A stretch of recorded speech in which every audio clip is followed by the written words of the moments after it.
Hi there. Welcome back. This is the Perio Patient Podcast, and today I'm going to talk about a word that means a lot to my practice and me because I have to explain it to people, and you've probably heard the word before, but maybe not. The word is proprioception. It is a word that was coined in the early 1900s by a neurophysiologist.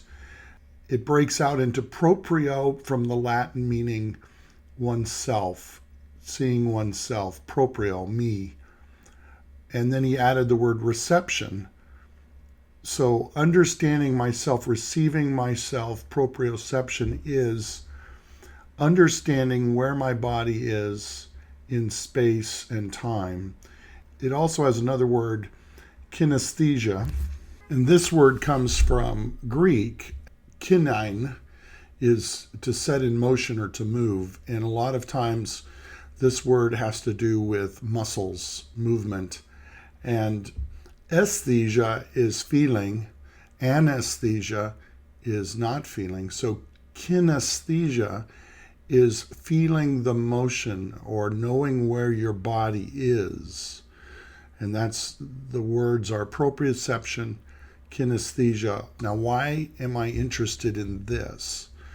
Well, it turns out that there are proprioceptive nerve endings in the periodontal ligament around teeth. And you know this is true because when you bite into a strawberry and a little seed is stuck between your teeth, you know it. And the reason you know it is because it compresses, that little seed is compressing between your teeth, pressing down on the periodontal ligament fibers, sending a signal to your brain that tells you there's something between my teeth. It's small. Maybe it is a strawberry seed. And that's how you know where your food is located. That's why, for the most part, we don't bite our tongue every time we chew food. We don't bite our lips. All of this is known to the brain because the brain knows where the body is. One of my favorite demonstrations of proprioception is to tell somebody to close their eyes and take their pointing fingers and touch them together without looking. That gives them an understanding of how all of this works. Your brain is able to picture where your fingers are in space without looking and touch them together. That's kinesthesia. That's proprioception. Okay, Ben, that's interesting. Why are you telling me this? Well, guess what doesn't have proprioception that you chew on in your mouth? The answer is if you have a dental implant, there are no periodontal fibers around the dental implant. Therefore, the dental implant is not able to signal to the brain what's going on around it. The dental implant is essentially connected to bone without any of these fibers or ligaments around it. And because of that, the brain does not know when things are hitting that implant and how much they're hitting it. So what that means is you can overload an implant and not know it. It also is the reason why when you have a dental implant and there's a crown on that implant, that it needs to be looked at every year.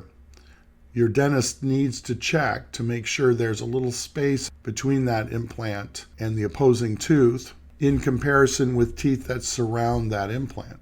So we're obviously talking about a situation where, let's say you have all your teeth and you're missing one and you have an implant and a crown on that. Over time, what can happen is the teeth can wear, and eventually that implant crown can be in contact earlier than the teeth around it, and therefore you're putting more forces against that implant than you are aware of. What can happen then is that you can break the crown. You can break the parts of this little screws that hold the crown and abutment onto the fixture part of the implant. I call the part that goes into the bone the implant. Really, it should be called the fixture. And there's a little tiny screw usually that's screwing down the part that's holding the crown. That could break. And worst case scenario is that you can have microfractures around the implant and eventually lose it if the forces are excessive and they rock it out of the body. That would be a bad outcome. And what simply needs to be done is probably an annual x-ray of that implant and test the bite. That's it. That's what I wanted to share with you today. We could talk about this a lot more. Proprioception, the ability to know where things are. Oh, one other I can think of, since we're here and we're talking about it, and I'll have to get into it again. Inside a tooth, there's a pulp, and inside a pulp, there's a nerve. But what is not inside the pulp are proprioceptive nerves. In other words, if you get a toothache and it's originating within a tooth, it doesn't tell your brain exactly where it is. All it tells the brain is that I have a pain and it hurts, and it's sort of in this area. And so it's not uncommon for people to come into dental offices saying, I have a toothache, or it hurts on this side, I think it's a tooth, and they don't know exactly which tooth it is. And so we have to take x-rays and do tests and all of this, hopefully to find the culprit and treat the problem.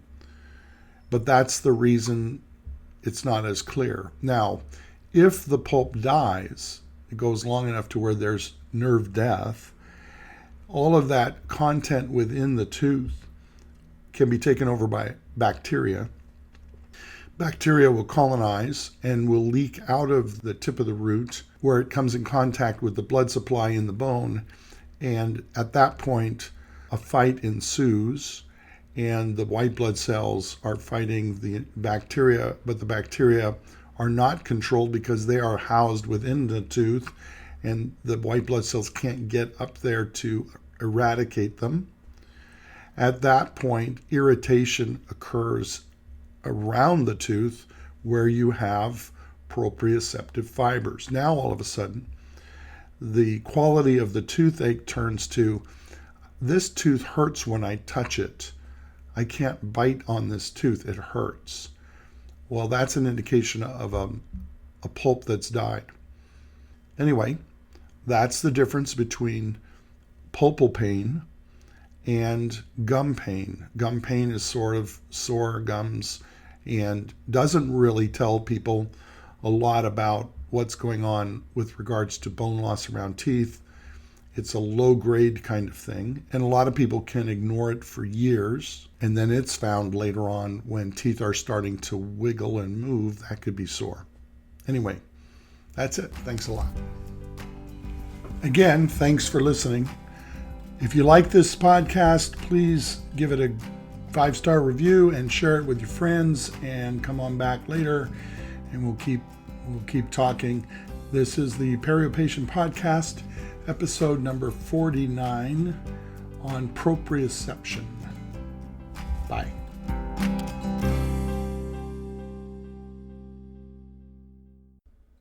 She was only a whiskey maker, but he loved her still.